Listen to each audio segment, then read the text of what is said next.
It is 1559. England is a newly crowned queen. Elizabeth has overcome extraordinary obstacles to gain the crown. But her struggle isn't over.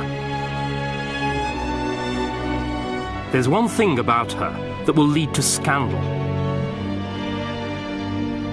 that will compromise her power, threaten her security, and demand a terrible personal sacrifice.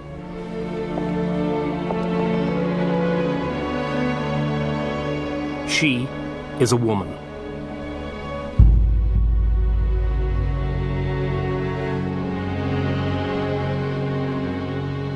Elizabeth inherited a part that was traditionally played by two people, king and queen, male and female. A king was supposed to be strong-willed and assertive, a decisive leader in war and peace. The queen, on the other hand, embodied softer, more feminine virtues. She was to be pious, merciful, and charitable. But above all, she was a royal breeding machine. It was her duty to get pregnant early and often. So for Elizabeth to succeed, she had to do something extraordinary, unnatural even. She had to be a royal hermaphrodite, to rule like a man and a king, and to bear children like a queen and a woman.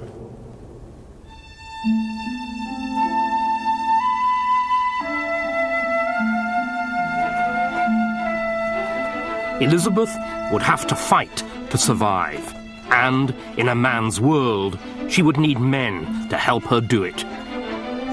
Her first task as queen was to establish her own court, her council, who would be in charge of the everyday running of the country, and her household staff, who would look after her.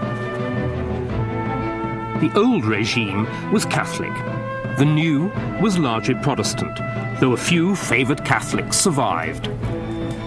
Some councillors were old hands who had served under her father. But the top job went to a younger man, William Cecil, who became her Secretary of State.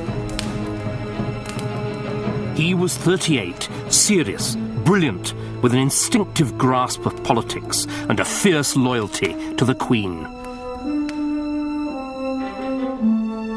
In the flamboyant age, he dressed in black and he rode a mule because it was modest and good for his gout.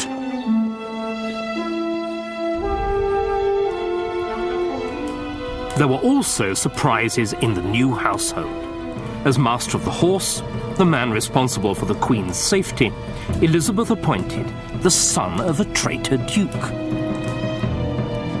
Robert Dudley's father had been executed for his treachery, and the family remained tainted by the crime. Known disparagingly as the Gypsy because of his dark looks, charm and cunning, Dudley's appointment raised more than a few eyebrows at court.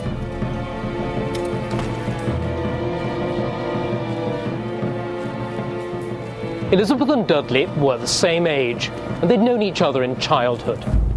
They may also have met in less happy circumstances here in the Tower, where they were both imprisoned at the same time early in Mary's reign. Elizabeth was in fear of death. Dudley had already seen his father, his brother, and his sister-in-law executed, and he was under sentence of death himself. It was this common experience of imprisonment and imminent death that lay at the basis of that unbreakable, instinctive bond of sympathy that joined the Queen and her favourite. Elizabeth's choice of Cecil was about politics and duty. The choice of Dudley was about pleasure and desire.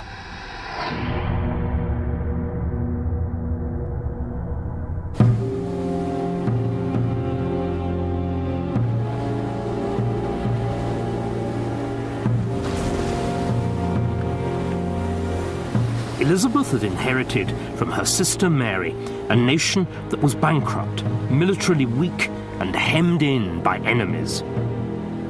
In the parlance of the time, the country was a bone between two dogs, France and Spain. England needed friends. The obvious way to achieve it was an alliance through marriage. The Queen must marry, and soon.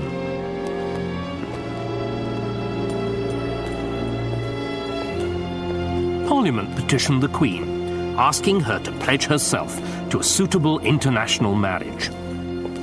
3 days later, she gave her response. Now that the public care of governing the kingdom is laid upon me, to draw upon me also the cares of marriage may seem a point of inconsiderate folly.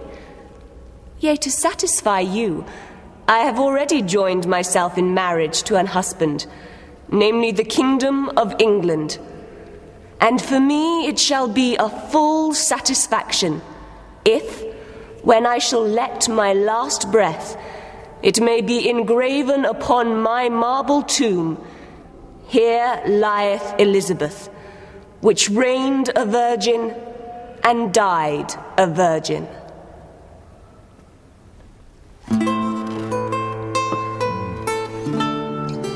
But the Queen wasn't behaving like a virgin, as the Spanish ambassador insinuatingly observed.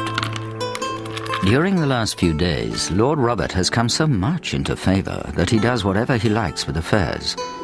And it is even said that Her Majesty visits him in his chamber day and night.